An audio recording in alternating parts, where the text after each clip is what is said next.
오늘은 지난주에 설교한 내용과 연관해서 어린이들에게 세 가지만 물어보고 계속하겠습니다. 어린이들 한번 대답해 보십시오. 우리나라 군인 중에서 별 4의 계급을 가진 이를 대장이라고 하죠. 그러면 이렇게 대장에 해당하는 로마 군대의 계급은 무엇이었습니까? 전혀 몰라요? 큰일 났네. 총으로 시작되는 거예요. 총. 총칼? 총총? 뭐예요, 서윤이? 총독. 맞습니다. 총독. 총독. 뭐, 막내가 알았으니까 위는 다 알겠죠? 자, 그럼, 하나 물었고요. 예수님을 재판하던 이 총독의 이름은 무엇이었습니까? 빌라도. 오늘 그냥 맡아서 계속 하네요. 자, 빌라도였습니다.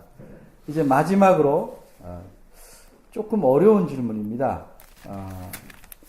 예수님은 빌라도 앞에서 자신이 죄가 없다고 변호하는 말씀을 한마디도 하지 않아서 빌라도를 놀라게 했습니다. 예수님께서 이렇게 자신을 변호하지 않고 침묵한 이유가 무엇이라고 제가 지난번 설교에서 말했죠?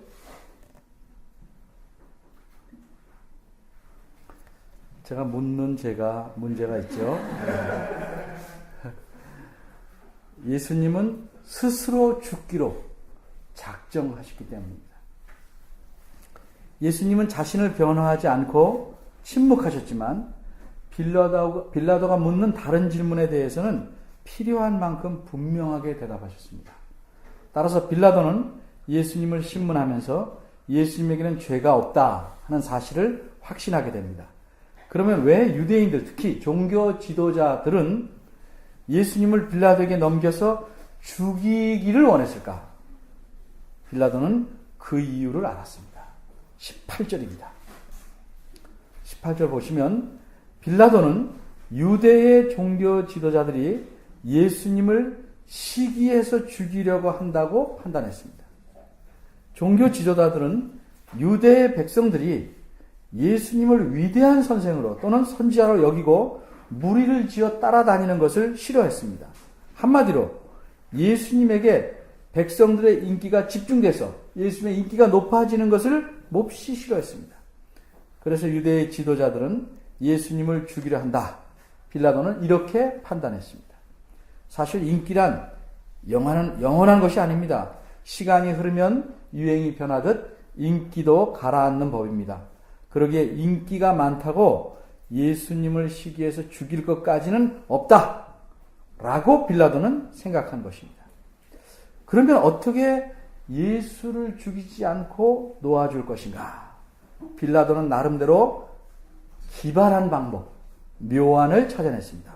빌라도는 자기가 생각한 방법대로 하면 자신이 예수님을 죽이지 않고 놓아줄 수 있다. 이렇게 생각했습니다. 이것이 빌라도의 첫 번째 착각입니다. 오늘날 우리나라에서 광복절이나 추석 같은 때에 대통령이 죄인을 사면합니다. 죄를 용서하고 감옥에서 풀어줍니다. 그런 것처럼 유대 나라에도 명절이 되면 총독이 죄수를 놓아주는 전통이 있었습니다. 이 전통이 언제부터 누구에게서 시작되는지는 알 수 없지만 빌라도는 이 전통을 알고 있었습니다. 그래서 이 전통에 따라 예수를 놓아주려고 마음먹습니다. 15절입니다. 그런데 이렇게 죄수를 놓아주려면 반드시 백성들에게 누구를 놓아줄까 물어서 그들이 원하는 죄수를 놓아줘야 합니다. 그 죄수가 얼마나 많은 죄를 지었든지 얼마나 흉악한지에 관계없이 백성들이 원하는 죄수를 총독은 놓아줘야 합니다.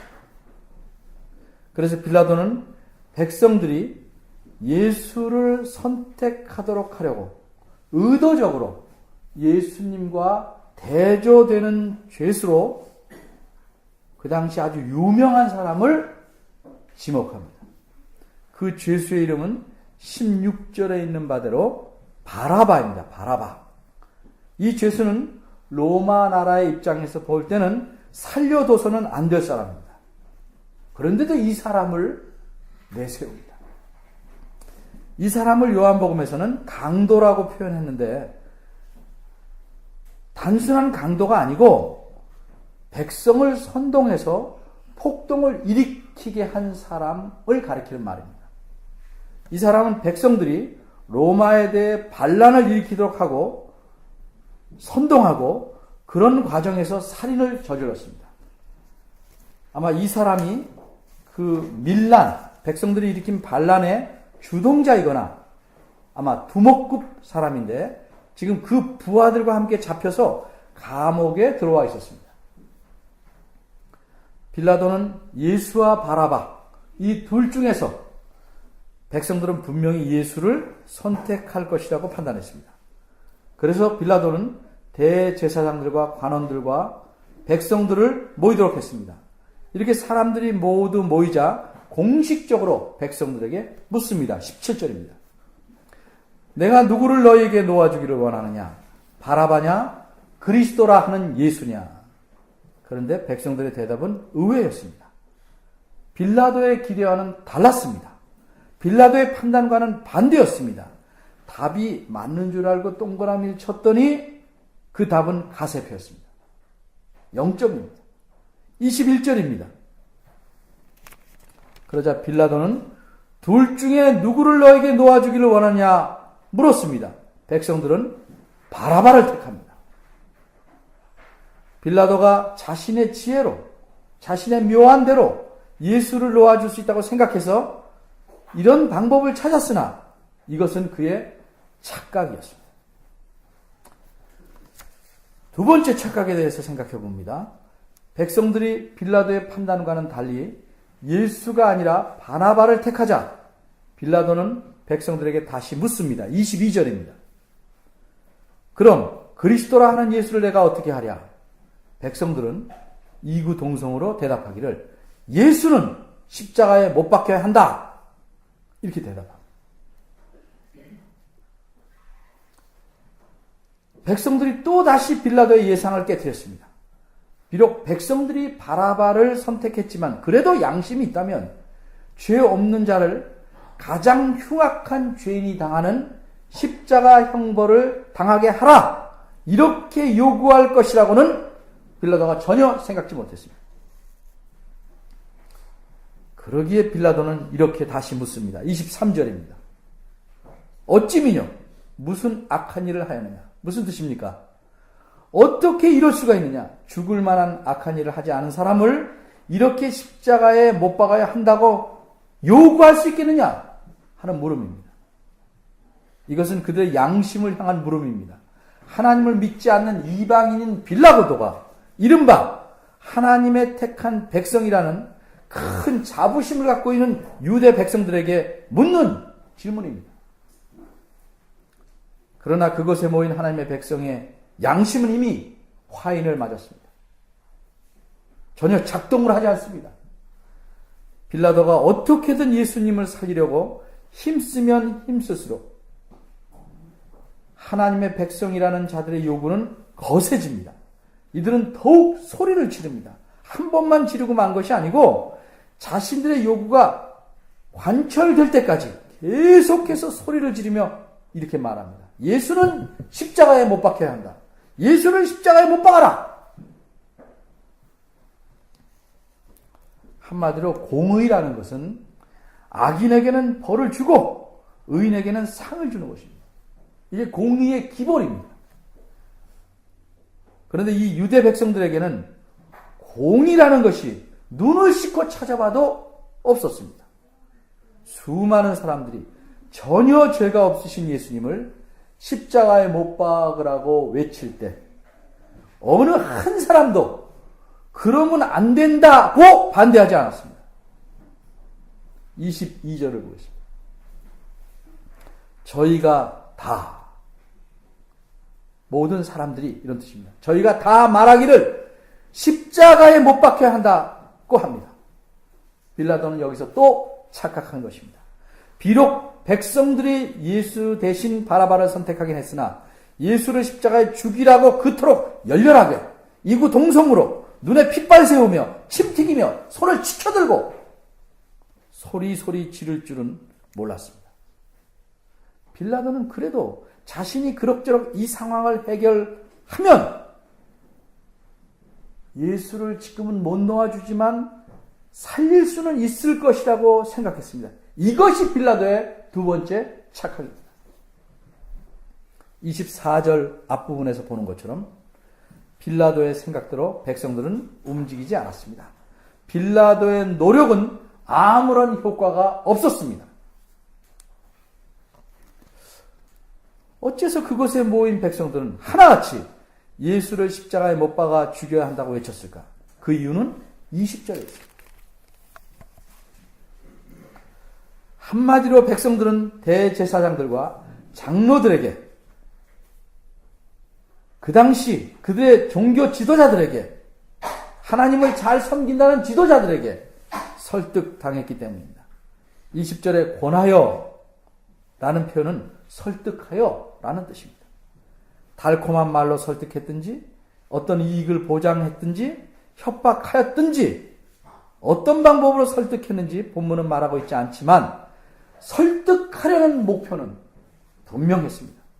그것은 예수님을 멸망시키는 것입니다. 그 일을 위해서, 예수님을 아예 죽여 없애버리기 위해서 첫 단계로 바라바를 달라고 하고, 그 다음에는 예수를 십자가에 못 박혀 죽도록 요구하게 한 것입니다. 아이들도 아닌 어른들이 누구나 다 알고 있는 악명 높은 바라바를 선택하고 재판 결과 총독이 죄 없다고 선언한 예수를 가장 극악한 범죄자가 죽어야 하는 방식으로 처형되기를 원한 까닭은 무엇일까? 대제사장들과 장로들의 설득이 아주 효과적이고 근본적인 이유였지만, 사실 따져보면 이 설득을 받아들일 만큼 이 백성들의 마음에는 공의에 대한 사모함이 전혀 들어있지 않았던 것입니다. 바꿔 말하면 이들은 하나님의 요구에 대해, 하나님의 관심에 대해서는 아예 귀를 닫고 있었습니다. 하나님께서는 모든 사람에게, 특히 하나님의 백성에게 무엇을 요구했습니까? 제사를 거창하게 드리고 수많은 제물을 드리는 것을 원하지 않았고 다른 것을 요구했습니다. 분명한 예를 들면 구약성경 미가서 7장 8절은 이렇게 말씀합니다. 사람아, 주께서 선한 것이 무엇임을 내게 보이셨나니 여호와께서 내게 구하시는 것이 오직 공의를 행하며 인자를 사랑하며 겸손히 내 하나님과 함께 행하는 것이 아니냐? 공의는 하나님이 요구하시는 것 중에 중요한 덕목입니다. 그러나 예수님 당시의 예루살렘 백성들은 공의에, 하나님의 요구에 관심이 없었습니다. 오직 예수님을 죽이려는 데만 혈안이 되었습니다.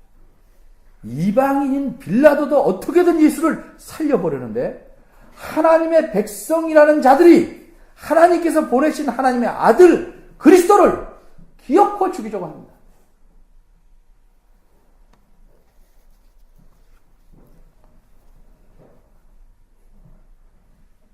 세 번째 착각에 대해서 생각해 봅니다. 빌라도가 백성들의 점점 고조되고 있는 요구를 즉각 들어주지 않자 백성들의 움직임이 심상치 않았습니다. 반란이나 폭동이라도 일어날 기세였습니다. 그러자 빌라도는 더 이상 예수님을 위해 무엇인가 하기를 포기합니다. 그리고 이 사건에서 손을 뗍니다. 그리고 유다 백성들 앞에서 자신의 깨끗함을 드러내려고 유대인의 방식대로 물을 떠오게 해서 그 물에 손을 씻습니다. 상징적인 것입니다. 나는 깨끗하다. 이런 상징적 의식입니다. 그리고는 자신이 무죄하다고 그 백성들 앞에서 이렇게 선언합니다. 24절입니다. 이 사람의 피에 대해서 나는 무죄하다. 이것이 빌라도의 세 번째 착각입니다. 유대 백성들이 보는 앞에서 물로 손을 씻으면 무죄할 것이다라고 생각했습니다. 자신은 할 만큼 다 했으니 손을 떼어도 충분하다 혹은 어쩔 수 없다 생각하는 것입니다. 이것이 빌라도의 착각입니다. 왜냐하면 무죄란 단순히 손을 씻는 의식으로 되는 것이 아니고 하나님 앞에 공의를 행함으로써 얻는 것입니다. 얼른 보면 빌라도는 자신이 할 만큼 한 듯이 보입니다. 그러나 자세히 보면 결코 그렇지 않습니다. 빌라도는 총독으로서 재판권을 갖고 있습니다. 그래서 예수님께서 이렇게 말합니다. 내가 너를 살릴 권세도 있고 죽일 권세도 있다.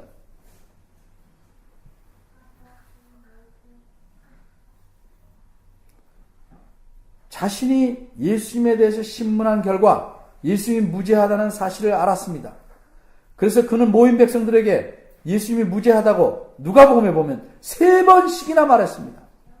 그러면 마땅히 무죄한 자를 풀어줘야 합니다. 그것이 공의입니다.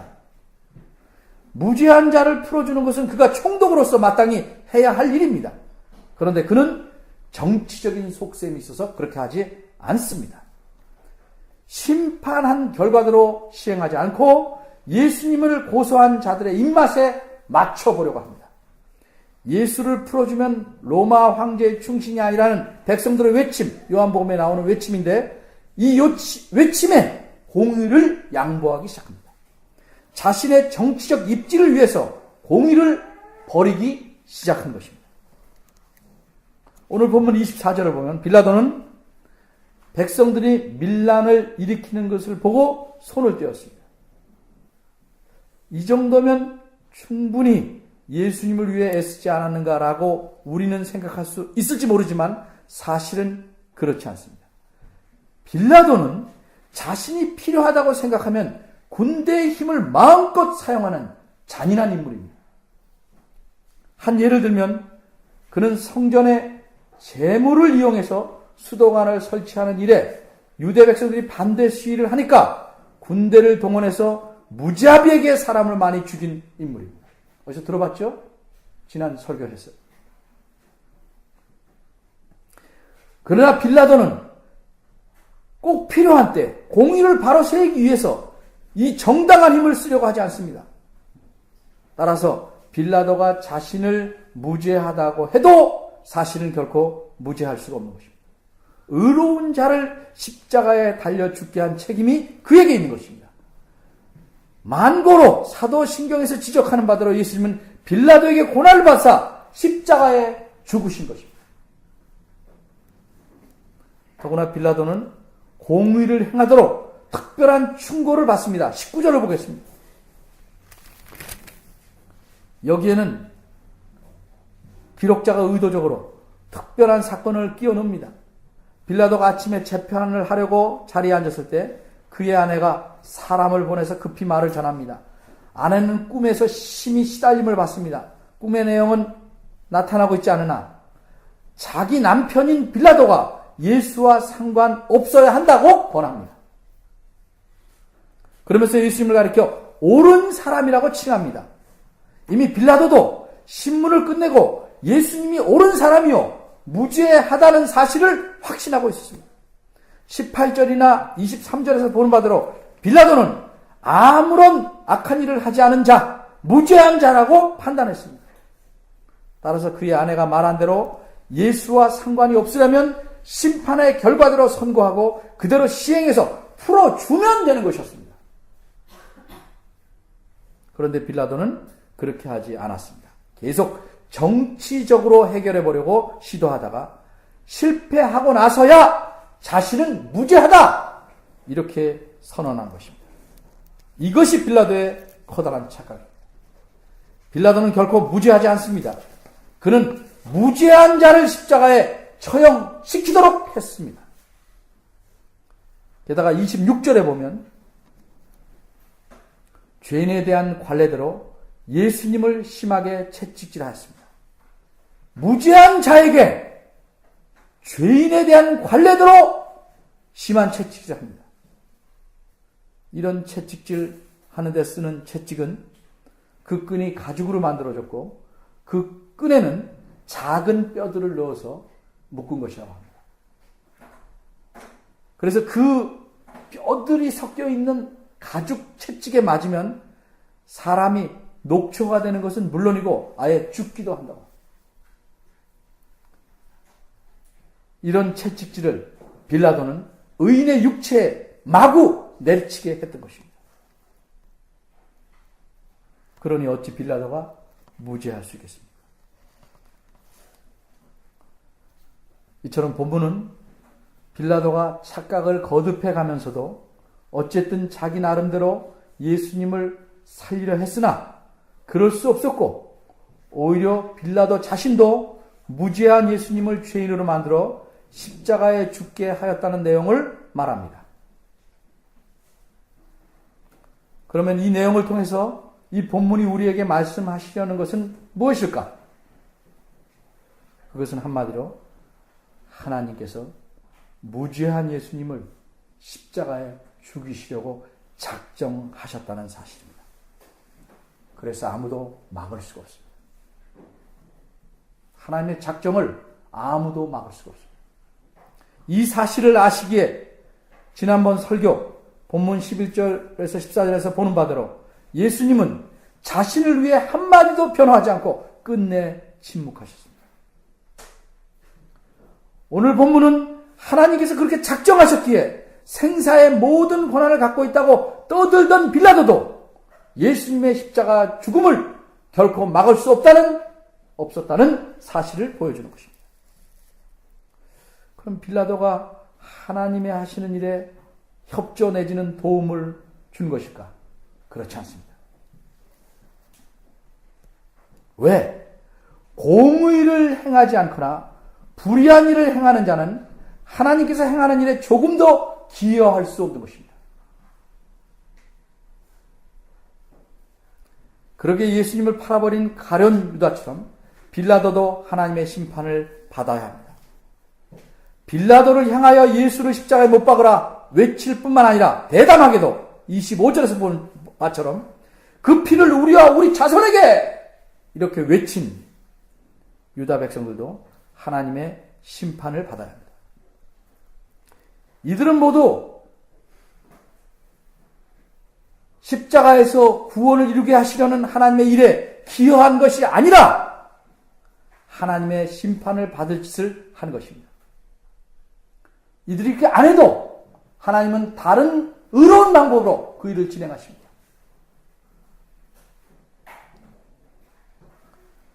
하나님의 저주의 결과로 어떻게 됐습니까? 가룟 유다는 스스로 목매어 죽습니다. 성경에는 나오지 않지만 빌라도도 역시 자살할 수밖에 없는 상황으로 내몰려 스스로 자결하고만. 여기 유다 백성들은 어떻게 되었습니까? 그 후 40년이 채 지나지 않아서 그들의 삶의 터전인 예루살렘 성과 성전이 돌 위에 돌이 하나도 남지 않게 파괴됨으로써 로마 군대에 의해서 아주 악살박살 남으로써 수없이 죽고 다치고 흩어져 버리고 이처럼 예수님에게 악을 행한 자들에게는 하나님의 저주와 심판이 임할 수밖에 없는 것입니다. 정말 우스꽝스러운 것은 히틀러가 유대인을 학살하면서 갖다 댄 변명이 뭔지 아십니까? 예수님을 죽인 자에 대해서 그들을 심판한다는 말이에요. 심판은 하나님이 하시는 겁니다. 아무리 악한 자라도 인간이 그렇게 학살하고 죽여야 될 권한이 없는 것입니다. 그건 또 다른 악입니다.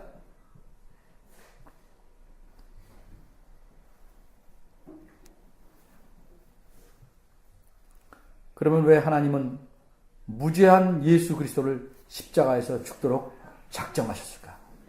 우리가 다 아는 사실입니다. 우리를 위해 죽으시게 한 것입니다. 마땅히 죄값으로 죽어야 할 여러분과 저를 위해 대신 죽게 하신 것입니다. 그런데 예수님이 죽으셨다. 우리 위해서 죽으셨다. 그러면 그냥 구구단처럼 생각합니다. 아무런 감흥이 없습니다. 마치 부모님께 잘해야 한다는 말을 자꾸 들으면 네 그렇게 말하지만 늘 잔소리처럼 듣는 거죠. 그런데 자기에게 힘들게 하는 자녀가 생기고 그들을 위해서 마음을 쓸 때가 되면 부모가 어떤지, 왜 잘해야 되는지, 잘하지 못한 게 그렇게 가슴 아픈지 깨닫게 됩니다. 예수님께서 우리에게 죽으셨다는 말씀, 잔소리처럼 들릴지 모르지만, 그래서 그리스도인들에게 아무런 감흥을 일으키지 않는지 모르겠지만, 이것이 하나님이 말씀하는 중요한 진리 중 하나입니다. 가장 중요한 진리 중 하나입니다. 이 진리를 가슴에 깊이 깨달은 자라야 진정 그리스도인이 할 수 있는 것입니다. 자신이 정말 죽어야 될 자임을 깨닫고 알게 되면 대신 죽으심이 얼마나 감사한 것인지 뼛속 깊이 느낍니다. 이 과정을 겪지 않은 자는 그리스도인이 아닙니다.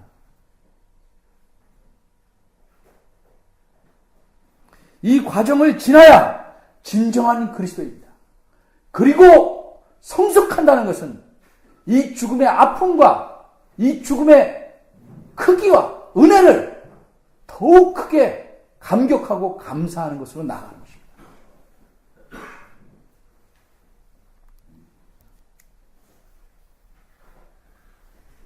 이렇게 우리를 위해 대신 죽으신 예수 그리스도를 구주와 하나님의 아들로 믿으면 하나님은 그 사람의 죄를 무엇이든지 다 용서하시고 그를 하나님의 자녀로 삼으시는 은혜를 주십니다.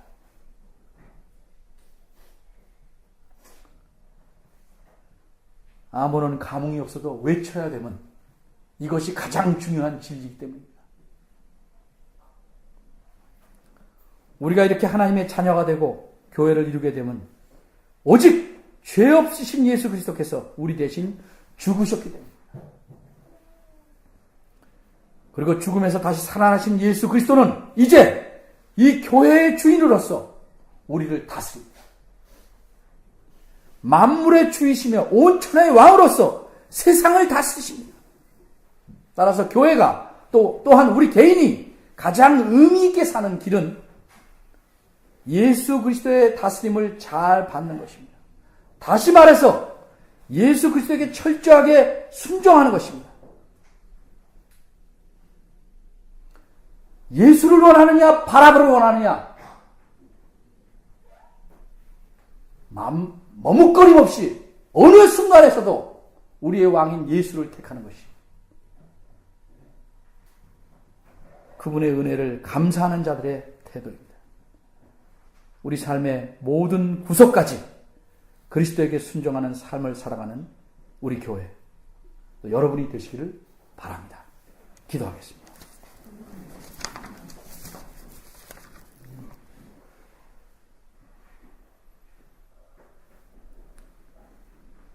하나님께서 세우신 구원의 계획과 작정에 대해서 잠시 생각해 보았습니다. 우리는 아직도 그 크신 은혜를 별로 느끼지 못하는데 이런 자들을 위해서 주께서는 자기의 독생자의 생명을 내어주셨습니다. 추워도 망설임 없이 내어주심으로 우리에 대한 하나님의 사랑을 확증해 주셨습니다. 제게 이 사랑을 참으로 가슴 깊이 깨닫고 감격하는 날들이 속히 오기를 또 많아지기를 바랍니다. 죄를 긍휼히 여기시고 그리스도 안에 있음을 늘 감사하고 그리스도로 만족하고 사는 저희들 되게 하시옵소서. 우리의 사랑하는 모든 영역에서 그리스도에게 순종하는 저희들 되게 하시옵소서. 예수님의 이름으로 기도합니다. 아멘.